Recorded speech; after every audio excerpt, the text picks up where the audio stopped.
Hmm. Yeah.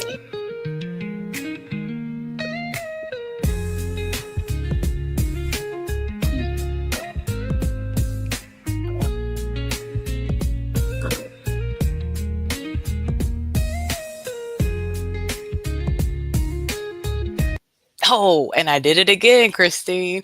So if y'all are watching, y'all see that I'm dancing in by myself. Now, one, I'm never by myself. We do still have guests, right? So I saw our guests dancing. Thank you for dancing with me in the green room. And Christine is not going to be joining us, y'all. So Christine, if you are listening to this, you heard what the volume did. I went to go fade it down, and it just hit. And sometimes that's how the accounts are, right? Like you think it's fading. No, y'all. I looked at my account last week. We're not going to talk about it. Like hit, I would love for it to have hit. That's the bottom, but we will go into the show, right? Because we're talking about how to be wise and wellness and wisdom today. But let's go ahead and do our intro so we can bring our guests up and get better at these things that we are working on, y'all. I am Shannon Mitchell, a Black millennial entrepreneur and Amazon bestselling publisher, author, and all natural product manufacturer. I'm a champion for your natural self care, sustainable business care, and overall intentional wellness. Again, y'all, I usually do this podcast with Christine Gotro, and we are giving her space to support her wellness today. So please send her love and support. Together, we're a podcast rooted in the 8 dimensions of wellness and the co founders of Women Connected in Wisdom Community. Join us and special guests for weekly intentional conversations about how to be wise in business, relationships, and wellness. And we're talking about financial wellness again today, right? So, that Women Connected in Wisdom definition, y'all, is financial wellness is an intentional approach to your relationship with money as a tool. It includes stability with current finances, increasing positive financial behaviors like budgeting, reducing debt, saving, and investing. Financial wellness incorporates knowledge and skills that helps to change behavior, reduce financial stress, and creation of a strategic financial plan to reach desired financial goals. So, y'all, I shared a little bit if you just heard the intro, right? And the reason that I am okay with being where I am financially is because I am where I am right now, live on the podcast, talking about wellness in an age when we need to talk about wellness, talk about the 8 dimensions of wellness, and be connected in wisdom, right? Connected intentionally, talking to those who can help us and who care about us in a certain way. So I love doing this. I love making sure that we're connected to our resources, that in difficult situations, we know that that situation is not going to last forever, right? Um, so I would love to bring on our guests so that we could talk about the things that they help their clients with and how they bring it into their lives. Okay. So again, I keep saying guests. Usually we have one. Today we have two, y'all. Today we have Hanna Morrell and trainee Whitney Contreras. They're both holistic and trauma informed financial coaches. Basically, they help people learn how to trust themselves with their money. So help us welcome to the stage Hanna and Whitney, and we will dive into this conversation. Hi, ladies. Hello. Hello. So, we talked a little bit about what we're talking about today, right? Financial wellness, but we're talking about it from a specific place. What is financial trauma and how to heal it? So, as somebody with a psychology major, I love going in with the operational definition, right? Hannah, we hmm just talked about it, starting with what is financial trauma. Would you tell our listeners how you walk through it and the operational definition you use with your clients?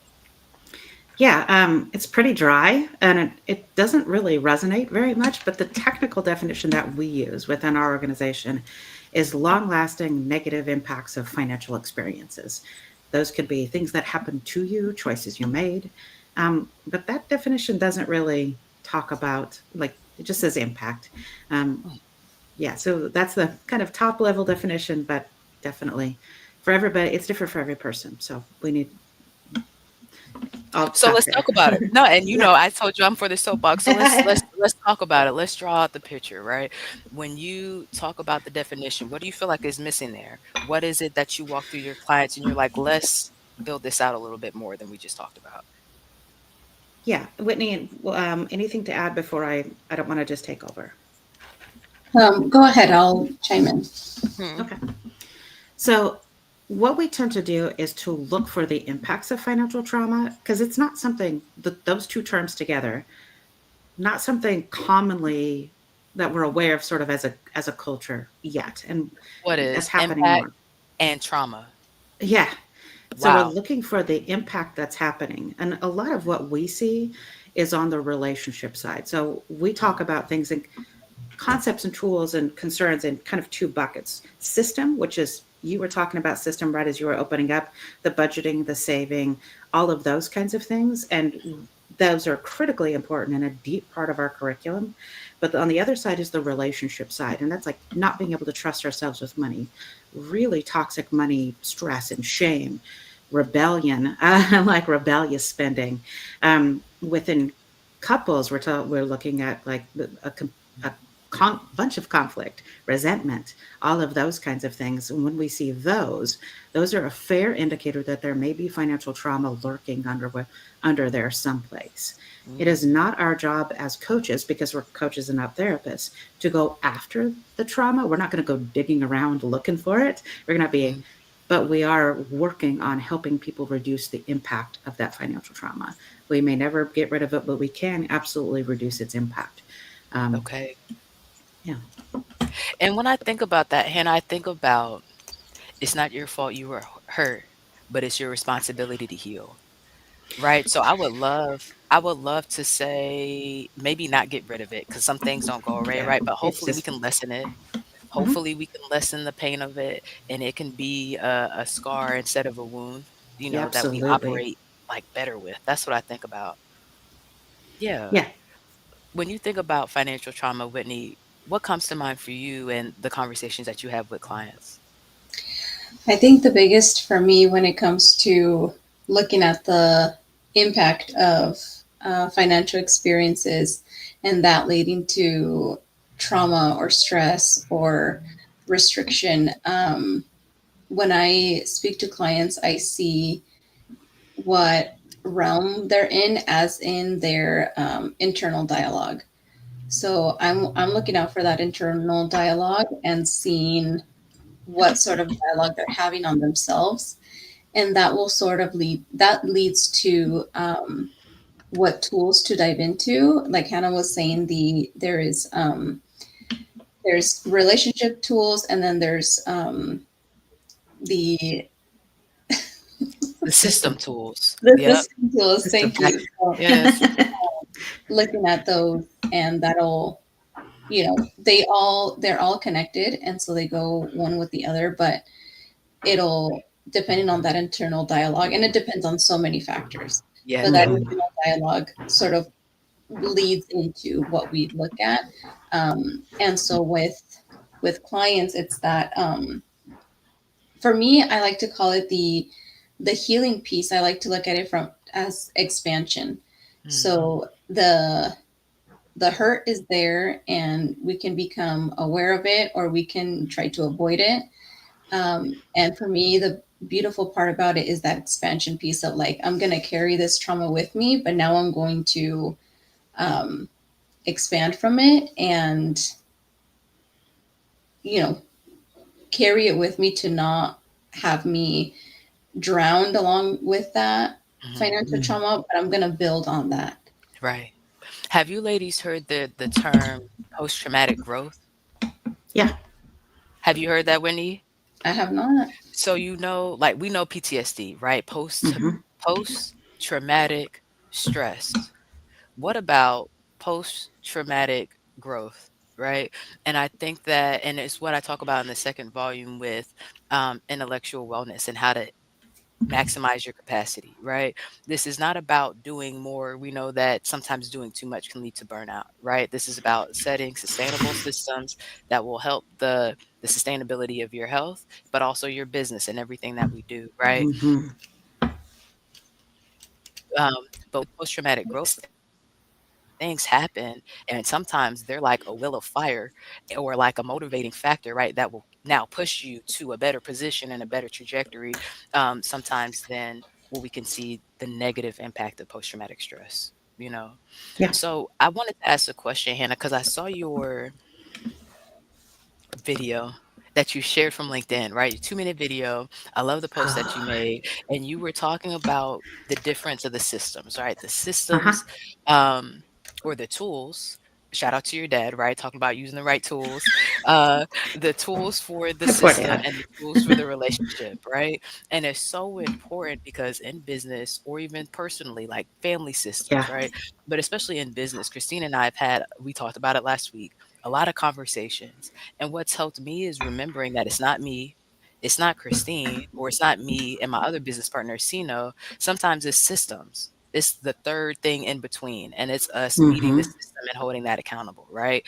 But sometimes the reason that we don't hold the system accountable might be what you're saying, Whitney. Like I hear what you're saying about the internal dialogue, right, and how you think Mm-hmm. about it. But then it's also, Hannah, what both of y'all are talking about in the relationship system and communication, or whatever it is, preventative conversations. Like, I want to talk about the list. What are the system tools and what are the relationship tools? Do you want to go, Whitney, or it's up to you. It's Wanna go? only the I would throw a Okay, couple out there, okay. Let's come go. and on. you would have to help me decide No, it's which all one. good. Um, so um, let's see. I know that for, let's say, I think this is in the realm of communication Mhm, and relationship, but there's that the capacity of what each of us have in Mm-hmm. when it comes to having a conversation about our finances, or when it comes to simply talking about doing the dishes, or from little tasks to big tasks. And so a lot of the times we are unaware of our brain capacity and our body capacity, because they speak Mm-hmm. different languages, mhm. and or sometimes they're just not on the same page. And Mm-hmm. then so that is one of the, that is one of the tools we have, is the desire and capacity. And one of the things that I love that Hannah says about this is that we're not, and please fix this up for me, Hannah, but Yeah. we're not we're not allowed to change or judge what the desire and capacity is for the other person, and even for ourselves. Like, if our Mm-hmm. capacity is low, um, that's where we have to meet ourselves, and that's where we have to meet the other person. Or if our desire and capacity is high, and we do this at a +5 -5 ratio, 0 being a neutral. Okay. um, and so with this, like, if we are +5 on our desire and capacity to talk about our finances, we're just feeling so ecstatic to, like, let's get a move on this, I feel so excited. And our partner is just at a negative, Mm, maybe their desire, for example, is a +3, but their capacity is at a -4. We don't get to tell them, well, get some coffee, or what, you want to go for a walk, like, get your capacity up, right? hmm. It's, we meet them where they are. So that's, in short, our one of the tools that we share. Um, I Hannah, love what? Yeah. that. And what I hear there, and Hannah, I would love to hear what you have to add in the list on both sides. Mm-hmm. But it's such an important conversation because I keep seeing these posts, y'all, about if somebody wanted to, they would, right? But that's what you're saying, desire and capacity, y'all. It's two different things. And so, like, please don't write off the good friends. Don't write off the people who are going through a hard Mm-hmm. time. Don't write off your friends if they don't want to go out and ice might be outside. Like, it's not that they don't want to. The capacity might be different, and I think that if Mm-hmm. we had the capacity conversation in those conversations, it would make it a more fair playing ground and a healthier feel to really know what's going on instead of so Mm-hmm. quick to write somebody off or think that somebody's not trying to meet you. Hannah, what were you going to add to it? So Whitney's talking about a tool, the +5 -5, which is one of our Yeah. favorite tools of Yeah. everything that we teach. Like, we custom build budgets for people, but over and over again, what we hear is that the +5 -5 is the favorite tool. Such a small tool, but so Mhm. brilliant. But what she's talking about, really kind of underlying all of that on the relationship side of things, both our Mm, relationship with others and our relationship with money and ourselves, is acceptance. mm, Acceptance and self awareness without judgment. We will never have to teach anybody how to be self aware with judgment. We're all very good at that. We live in a culture that's, we still got some of the grind stuff left over. I can't wait for it to be done. But like, mm, we have been told that the way to get to what you want to have is to mm, push yourself, punish yourself, hurt yourself. Um, Self mm, awareness without judgment means that we get to adapt and change our behavior, our routines, our systems without hurting ourselves in the process. And we're actually, it's faster and easier. Acceptance, self awareness without judgment, grace, patience, all of those things are on the relationship side. And like, if our overarching topic is trauma, um, mhm, specifically financial trauma, I'm sure you can see that there's a difference. But like, if we're practicing grace and patience for ourselves, that's going to have a much different impact on financial trauma than like if we're practicing things like restriction, which you can't really see, but my sign says something about restriction. oh, I like it. Oh, Y'all go to the, LinkedIn yeah. video. Yeah, you'll Oh, see I it. can't. Yeah.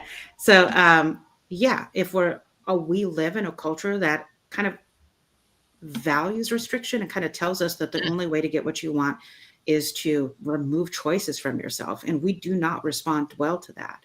And it's mm, going to increase our levels of financial trauma.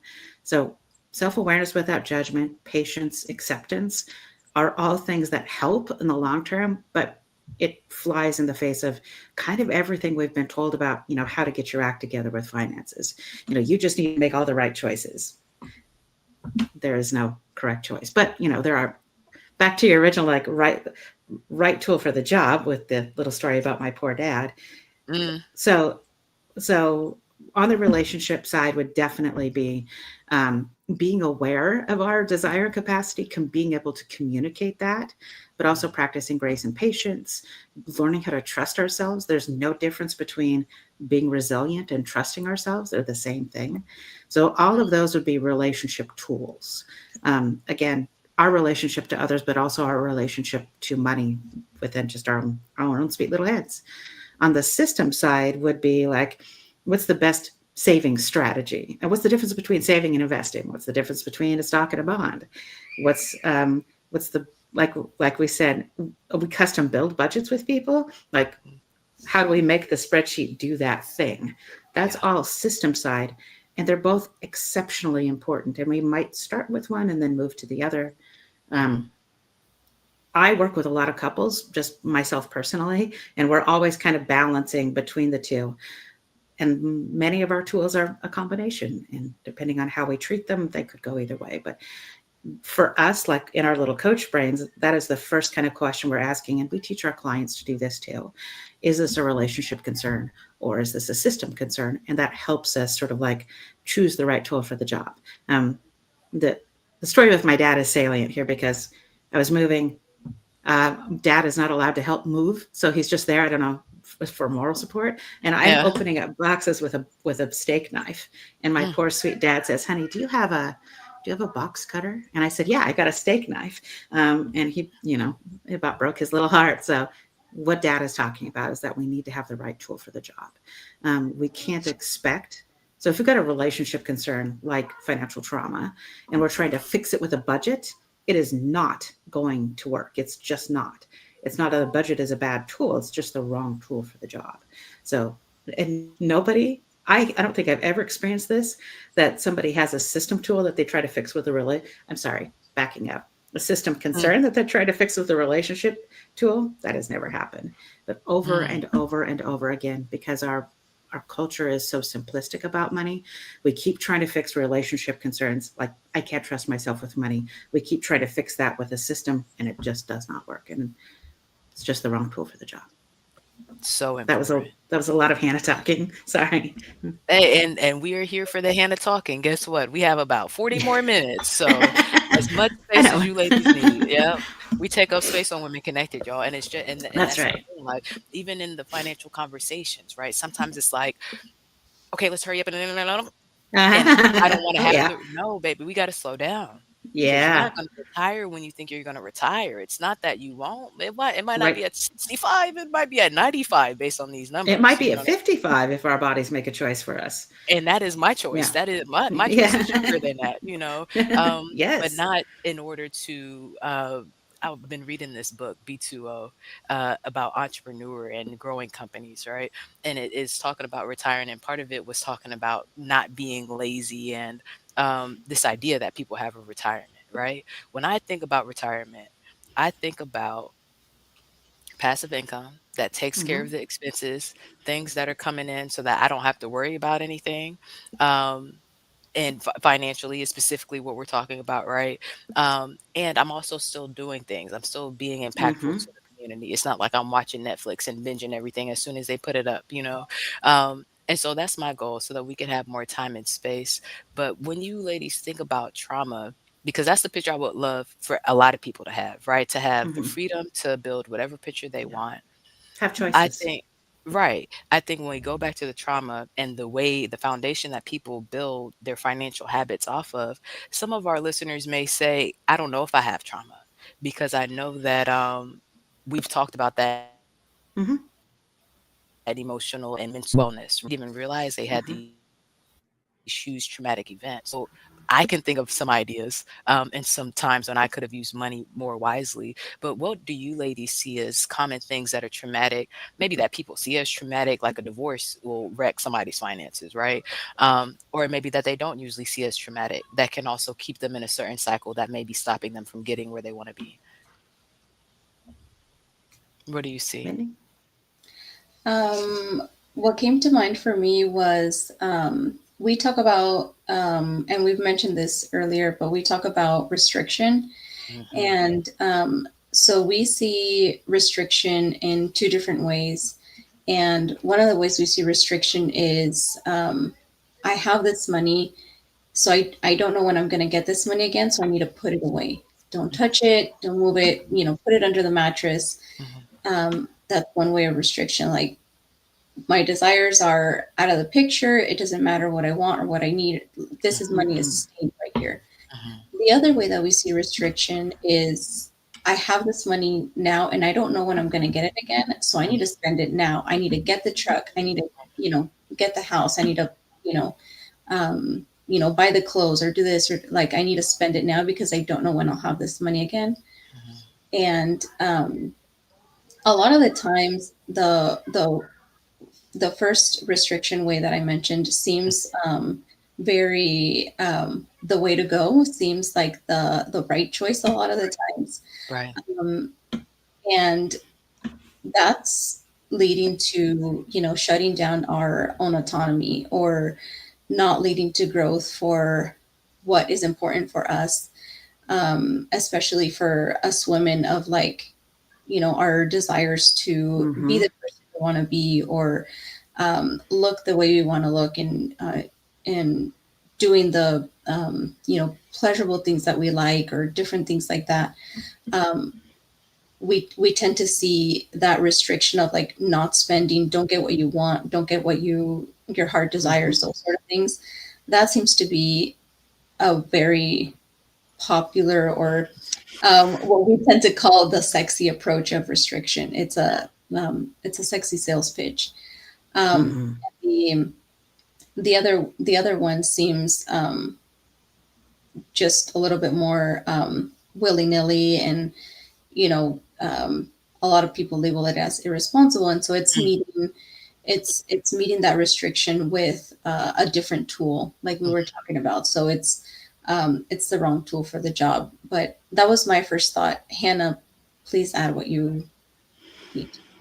Um, yeah, the sources of financial trauma, I mean, we could go on for hours and hours. There's systemic ones, like we live in a culture and a society that there's systemic financial oppression that we might think is gone, gone, gone. It is absolutely not. No. You know, just down to banking. But I mean, I could rant all day long about capitalism. We'll do that another time, maybe. Okay. Right. So there's system. Hmm.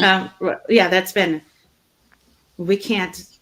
it's easy to deny that that's like that we live in a meritocracy. We absolutely do not.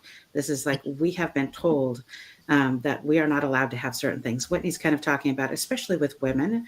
Like I Mhm. am definitely not of your generation. I am solid. I'm about this Gen X as far as generationally as I can get. I'm like even our boomer parents, mothers before us, we've been Mhm. told for generations, you are Mm. not allowed to have desires. And if you desire something, that is the reason you should not have it. But we've been Really? told that, yeah, think about like, I don't know if you got this messaging, but I absolutely did. And my mother did. And my, like, yeah, we need to, our part of our value as humans is to be able to deny our desires. That is a symbol Woof. of strength.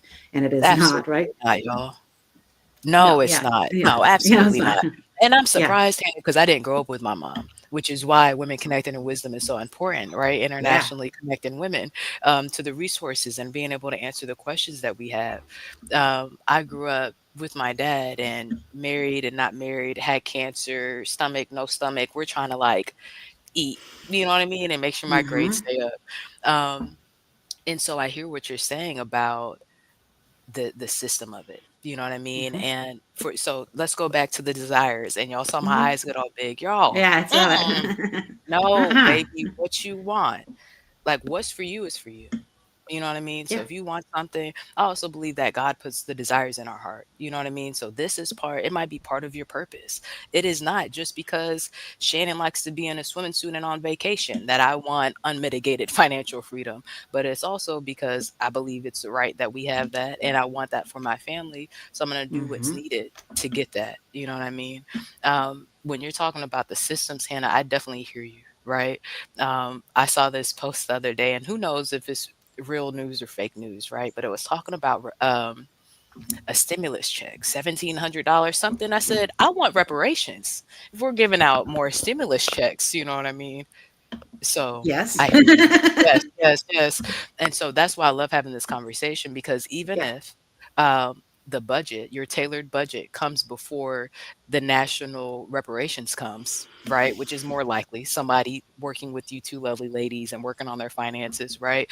There is still, Mhm. I believe, room for post traumatic growth and Mhm. financial growth, even in a situation where things are changing and they may be aligning what looks like the strength against you, right? If you're one of Mhm. the 300, I think it's 380,000 black women that are no longer in their positions, high ranking positions. That's what I think about trauma. Um, there's still hope to reset and to look at what you Mhm. need with, like you're saying, love, grace, non-judgmental observation, and say, where are we going? We were talking about Target earlier, y'all, and it reminded me of this Target trip I bring up a lot on the show, right? And I know you've listened to a couple of shows, Whitney. I don't know if you've heard me talk about this. One day I was supposed to go in to get shoes. I spent $600. I did not get any shoes. I got zero gravity chairs. I got this beautiful, it's a beautiful like wax candle holder. It's like Yeah. $12. That was in the cart, you know what I mean? Like Uh-huh. all the clothes for this trip I was going on. I was about to go to Myrtle Beach and go to Black Bike Week, all this stuff. And you needed shoes for your trip and no shoes. Absolutely. And And I a was zero not supposed gravity to get, chair. and crazy, crazy, and had somebody who could get me those for free and still spend the money, had to return it, all this stuff. And so I think about that, Shannon, and the Mhm. non-judgmental observations, but it's still like, baby, we can't do that every month. Shop from a list. So now I shop from a list, but I hear what you ladies are saying. If you spend Mhm. 600, maybe not tell Shannon you can't eat out for 6 months because my eat out budget is $100 a month, right? So is it realistic to not eat out 6 months? You can do it if you want No. to, but are you I going mean, to? Right? No, it's not going to happen. yeah. So let's build a realistic system and use the right tools. I love how you bring in the relationship tools with the Mhm. system tools because both in all relationships are needed, whether we think about the relationships like that or not. Yeah, Yeah. yeah. What were you gonna It, say? I think it's important to call out something pretty significant about what you just said is that our brains Mm. naturally edit things out. If Mm. it's not super salient in this moment, our brain's going to go, whatever, and let it go. Oh, okay. Add to that the fact that we don't do anything without a reason. We might not have super good clarity of what that reason is, and this is all on the relationship side.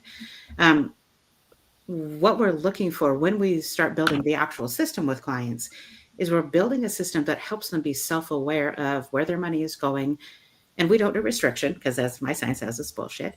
What we do Mm-hmm. is spending in alignment with your values, spending, saving, debt, investment, all of that in alignment with your values. And you can't do that if you don't know what your values are. That is a solid relationship concern. So I get what you're saying, and I hear it all the time. We hear it all the time. Is like, okay, I did this, so now I can't do that. That is in itself a removal of choice. That's restriction. And regardless of the source of our restriction, whether we're restricting ourselves, somebody else, or a situation is restricting us, we are going to get rebellious and resentful. It's just, that's normal. It is a natural part of our brains that if we feel cornered, if we feel that removal of choice, we're going to be rebellious. Another parallel to think about is like diet culture. I can keep with a super restrictive diet for about 2 weeks, and then what am I going to do? Binge. I'm going to binge. I'm going to eat the whole thing, right? Mm-hmm. Whatever the The whole thing is, box. cheesecake, Yeah, the pizza, box. whatever. And Yeah. the cheesecake and the pizza, right? All Mm-hmm. of the ice Mm-hmm. cream, Of right? course, gotta have a So, dessert after. of course, going to balance That's things out. decent, right? We go yeah. So, what we've kind of been traditionally told is that the best way to make decisions financially is to remove choices from yourself, which, as I'm saying, is restriction. And we Yes. don't have any patience with ourselves when we're rebellious and resentful. The opposite of restriction isn't blah, willy-nilly spending. It's right kind of in the title of what you guys talk about all the time. It's intentional spending. So Mm-hmm. we don't practice restricted spending. We practice and teach expected spending.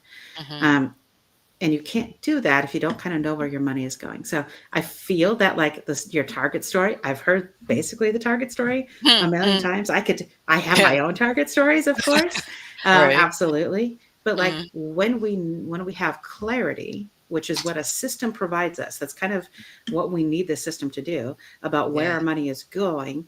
We can make better choices without feeling restricted. So that is kind of the hokey pokey. I hope I don't have to explain that. That's the kind of like that's what it's all about is making better choices, and by better I mean future focused, without Mm-hmm. feeling restricted. Even though, and this is kind of where this calls back to trauma, we may have been told or seen it modeled or seen it on social media that the best or only way for you to make choices is to remove choice from yourself. And Wow. if you follow the remove choice from ourselves or have choices removed from us by another person, by a situation, trauma is right there, right? That is, we can define trauma as either a one time super dramatic removal of choice. We could define it as a long term, chronic, low level of removal of choice at all time. And when it happens, we are going to get rebellious and resentful. And I know I'm repeating myself. Mm-hmm. I need to make it super clear that's not a personality defect. That is not a choice. That is just what we do. If I'll pause there, but I can tell you a story about me at 5 that will illustrate the healthiness um, of rebellion and resentment. Okay. Let's see. Hold Um, on. Like, don't forget your mm, story. Whitney, was there anything that you mm, want to add on what we've been yes. saying before because I want to hear the story about Hannah at 5. No, we gotta go with the story. We gotta go with Okay. the story. Yeah. So tell us about little Hannah. Okay. So I'm 53 and I'm an Okay. absolute handful now. So imagine what I was like at 5. Just put that in your head for a second, and whatever you're Mhm. picturing, you're pretty much bang on. Okay. Um, Anybody listening, I know Whitney and Shannon, I don't know. I don't know Mm. if you know about little kids, but you know how it takes 2 hours to get little kids into the car? Hmm. Um, I've heard. mhm. Yeah. So for some reason, okay, so there's a little bit about 1977, right? And my parents were time restricted. They were late for something. I assume it was church. And Mm. 5-year-old Hannah was not having it. Just not doing it. So Yeah. eventually they physically picked me up and chucked me Okay. in the back of a 1970s Plymouth Fury. I Okay. remember to this day rolling, there was no seatbelts back there, by the way, rolling around while they were driving, rolling around screaming. That Mm. is, you can see here, oh, there's some resentment right there. I had choices removed from me. I was instantaneously rebellious and resentful. That pattern is exceptionally consistent with us. I'm sure you can think about your Wow. own past or people around you. This is, and little kids don't have filters. As we age and grow, we tend to internalize that rebellion and resentment. We turn it back on ourselves. If it isn't Mhm. safe for me, it was safe for me to be a total pain in the butt at 5, right? I knew I was safe with my parents. But if, let's Right. say it hadn't been, I that rebellion and resentment has to go somewhere. As we age, there's a long delay and we internalize it. And this is trauma, right? After decades and maybe a lifetime of internalizing all of that resentment, what's wrong with me? What's wrong with me? What's wrong with me? That is how we can traumatize and re-traumatize ourselves, kind of just Woof. walking around. Um, No. on an average Wednesday afternoon. Mm, So mm, that is important to keep in mind because those experiences, and it could be little ones all the time or some combination. Those experiences influence every single decision we make. And money mhm. is holistic. Like Whitney's Chiron says, holistic financial coach, which is like we kind of use two different ones: trauma informed financial coach, holistic financial coach. I kind of don't care Mhm. which one we use. Mm. That's what that means. Money is holistic. Every single choice that you make is either indirectly or directly a financial choice, which means that we're always making financial. This coming on this podcast today was indirectly a financial choice for us, right? It is. Um, it's a financial choice for you, right? I'm It assuming, is. It is. It is. right? So Yes. financial choices are everywhere, and it is not something. Yeah, I'm sorry. It's went down a rabbit okay. hole. And we have a comment, and I think this is Christine. Oh. Christine, I see you. But before we pull this up, I want to mention what you said about what's under your names, right? Because we Mm-hmm. talk a lot about trauma informed, and I think is Mm-hmm. hugely important. And part of what I love about what you ladies do, because it does point to the fact and let your clients know that you're keeping this front of mind, right? Yep. Like you said, Hannah, they might look at you, be like, I don't know if I want this woman to help me. I want my reparations. That's what I know, but if I know I want that, both. and I Let's want get you the both, right? respirations and we can help. Exactly. I love it. And knowing that Hannah is trauma informed, I trust that more. You know what I mean? So I think it's Yep. huge. Why it's hugely important. And then the holistic financial coach, like you said, going to practitioners and different experts who help us. Sometimes things are fragmented or Mm-hmm. specialized, right? So knowing that everything is touching and we get to look at the whole picture. If I'm nervous about my finances, not having to feel like I have to build this whole team before I'm going to know where I'm at. Mm-hmm. Mm-hmm. I like both. And I hear what you're saying. I love both. We do too. Okay, let's pull this up. So, y'all, if restrictions are not the answer, what's a step to help ourselves have good financial health? Great question. I got an idea. What are your ideas, Whitney? Um, I can't think of one right at the top of my head. Go for it. Mm, Okay. So yeah, this is an excellent question. This question I get all the time. I'm thinking about two things, and I'm kind of saying both at the same time, but I don't think that's possible. One would be mm, to practice expected spending, and yeah, I one love way it. that we can do that is to make a game out of this. So Mm, we encourage our clients to play this game. Seriously, it's not a budget; it's just a game. Please don't play this as a budget. For a short amount of time, so less than 2 weeks, you're going to choose a very small part of your spending to spend money on and an exact dollar amount. And your job is to hit that dollar amount exactly, no more, no less. So let's mm, say I walk over to the grocery store tonight and I walk in like, okay, I'm going to spend $83. Let me back up. I'm going to do this two ways. We're going to do it with a restriction condition and with the expected spending condition. mhm. Forget everything I said about the $83. I know you can't edit it out because it's live, but It's okay. We're with you. We're with you. it's okay. Thank you. Thank you for rolling Of with me. course. So Yeah. let's say I walk into the store and I say, I can't spend more than $100. Or I say to myself, I'm going to spend exactly $100. Mhm. Which one of those is the restricted condition? Which one is the expected spending condition? The exact. I'm gonna spend exactly 100. Only That's feels the expected restricted. spending. Hmm. The I can't spend more than $100, that's the Yeah. restricted condition. Because that Hmm. store is full of no's, like no, no, no, no, no, no, no. Yeah. But if I'm playing a game where I have to hit exactly $100, Mhm. Shannon, what do you think my behavior is going to be like Mhm. in the store if I'm trying to get that $100 Oh, yeah. exactly? More excited, and I could tell you as an expected spender, like these nails right now and the lips is dry, I need lip gloss, nails, those are things I'm expecting to spend money on soon. I'm There you looking go. forward to it. So now Yeah. it's about let's say if the nails were at the store, I get mine online, but let's say they're at the store, I think I would be more excited looking through the styles, looking through the shapes, Hmm. and now I feel like creative instead of, Yeah. "Ooh, how much is this gonna pull for my $100?" Yeah, yeah, and don't hold back on hitting that. Trying as close as you can to hit that $100 exactly. I Mhm. have several clients where I'm teaching this game, and they say, "Okay, I can't spend more than $100." I said, "You got to hit it exactly, $100, no more, no less." And 2 seconds later, like, "Okay, I can't spend more than $100." Like, okay, we're so close, right? Because we have this beaten into our heads that we have to restrict. I can't spend more than is a removal of choice. That's the restriction. I'm going to Mm. spend exactly $100 does very different things to our brains. We get Mhm. way more regulated with that. And yes, gamifying, Yes, absolutely. Because we're yes. practicing a gigantic concept with expected spending. And we talk about this some. We need to talk about this more, Whitney. We teach a big concept like expected spending, and then we followed up with a tiny tool, big concept, little tool. Um, so Mm, playing this as a game really helps our brains kind of seat that in, and that there's no risk. So let's say I say I'm going to spend exactly $100 and I spend $102 or okay, $97. Does it matter? No, it's just a okay. game, right? So we're taking we're reducing the stakes quite a bit, but we're increasing the likelihood that we're going to practice this. And I am serious. This is a skill, expected spending, Mhm, because our default mode is probably going to be restriction. But like if you're mhm. like, okay, I'm going to spend $173 on nails, like that's your job. You baby got to spend $173 on nails. I don't know what's an Easy, appropriate number. So right.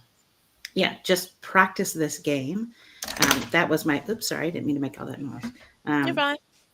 You're worth yeah, it. so You're worth that it. is It my, yeah, that is my offering for like, okay, if Hannah says restricted spending is bullshit, like what's the opposite? The counterpoint to this is expected spending, practicing this expected spending. Did I yeah. answer the question from the commenter? I think that you did. The question was, and let's show it again for the people who are watching. If restrictions are not the answer, what's a step to help ourselves have good financial health? So I think absolutely. Again, when you plan on spending the 100 and you spend it even 102, we can give one. We know that we spent 102, and it's not a guess. And you're That's right. looking at the account like, what happened? You went in intentional. You had a plan. You stuck Yes. to it. That's going to help yourself trust yourself. You had fun, building better relationship with your money. It's a win in such a whole list of different ways. Hmm. And I can share that I love doing it around the neighborhoods that I've lived in, intentionally in Hmm. Atlanta and now in New Jersey, for the places that I want to stay there. I don't Yeah. want to be, oh, well, what happened to so? Don't say what happened to so and so if you didn't go spend money there. Don't even say that because you didn't go. Yeah. You didn't. Of course, they're not going to be in the business. You rode Vote with your past every dollars. Yeah. day, Yeah. so gas stations and the Dollar Trees and the T-Mobiles or anything I need, I try to make sure I go intentionally to the ones that I would like to go to so that they can be there when I need them, and it Mhm. Hmm. helps. Yeah, Yeah. Intentionality. Beautiful. yeah. Hannah, or excuse me, Whitney, did you have anything that you wanted to add on to what Hannah said before we go to the wisdom and action for this week? I would only add the importance of that, how internal dialogue shows up in Hmm. that, with the expected spending game of just, you know, putting it in bold, how our automatic goes into, I can't spend more than $100. Hmm. And it takes skill, how Hannah was saying, to change that dialogue into, um, I get to Hmm. spend I'm $100, or expected I'm to. expected, I'm Not just that I get to. I'm gonna. Yeah. yeah, Hmm. I'm I love expected that. to spend $100, and that takes work to. And so I just wanted to put that on bold. And by having that internal dialogue, again, it's like a game. You get to have patience and grace and acceptance for yourself for, when that dialogue does show up as like, oh, I can't spend more than 100. There's that grace for yourself and being like, silly, come on, you're expected to spend 100. And so you get that into the game and you add that to yourself of like, I'm I'm the main character, and main character is having issues with this dialogue, and so rewriting that script, there is that expansion for room of grace and acceptance and getting to know yourself at a way deeper level. Um, Mm. so that's what I would Beautiful. add. I love it. And y'all, it reminds me of what we talked about earlier, the restriction of I'm not going to spend it. Right? I keep thinking about all these stories of people working so hard for decades and then they retire and they transition. And it's like you waited decades to think that you were going to spend all this money and have all this fun, and Yep. that did not happen, you know. And so when we talk about the difference of the restrictions, the I'm not going to spend any of it, and I'm gonna act like a check is coming tomorrow.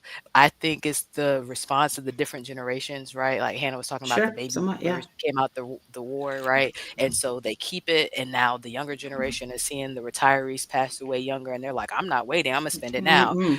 But in between it's, well, what's the plan? You know, and so that we can know what's intentional, what we're expected to do this month, and why that's healthy where we are. I think it's just looking at it, you know. Um, and that's what I was gonna say for the ladies too, is not waiting for 30 years from now to give yourself what you want, right? That the desire that you have doesn't have to be a bad thing. It could be given to you by God, whatever you believe in, but because you desire it, I'm in the I don't know if this is a thing, the class of thought. I'm in the class of thought that if that's put in my heart, then it's mine to have, It's and what's mine important. is mine. Yeah, and it's important. Yeah. And so just like I will spend 5 years letting the world get connected to resources, I will spend 5 minutes to make sure that I heat up the oven instead of using the Mm-hmm. microwave if I want to, and like give that to Mm-hmm. myself, you know. So I would love for some women to have better relationships with finances after this episode. So let's talk about what we're doing for ourselves for your wisdom and action for this week for financial wellness. What are you ladies doing intentionally to maintain your wellness? I'd love it if you went first, Whitney. Hmm. Okay. To maintain my wellness, Hmm. I have seen, I think I'll put into practice. I love, um, so I have gotten to know myself of that I Uh-oh. like to Yeah. go into task mode, but when I go into task mode, I lose connection. And Mm, so for me, it's putting connection into as a task.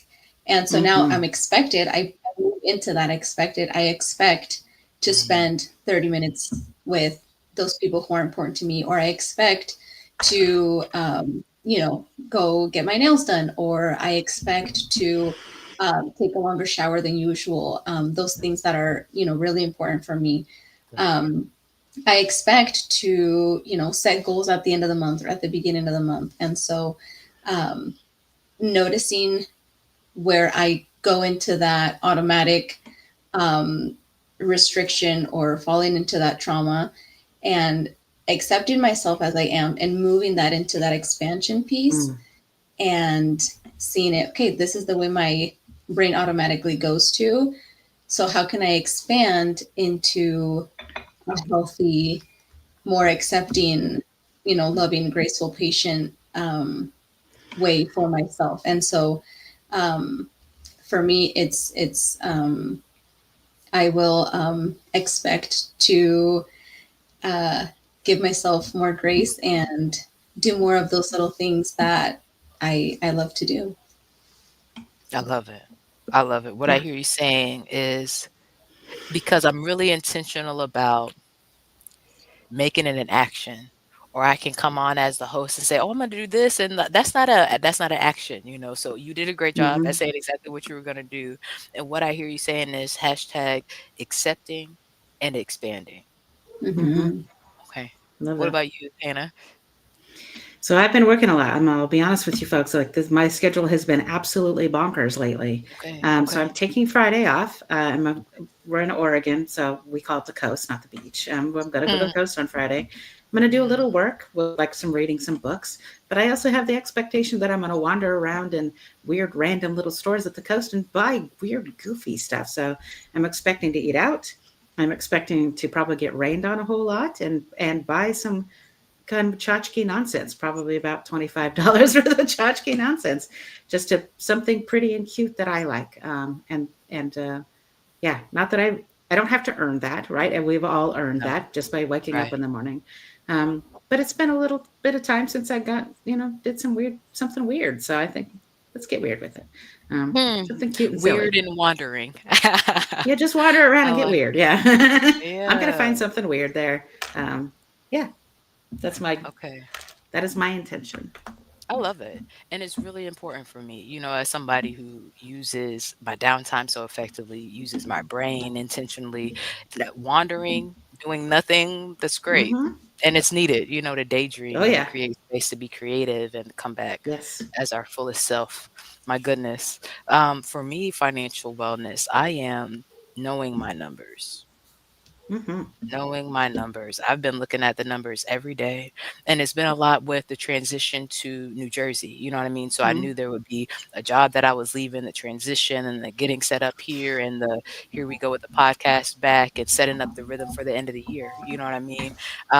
And again, for me, it's not about well, let's say this. I'm intentional about how I feel emotionally, where I am financially, especially Mm. as an entrepreneur, because we know sometimes it's great and then other times it's tight, right?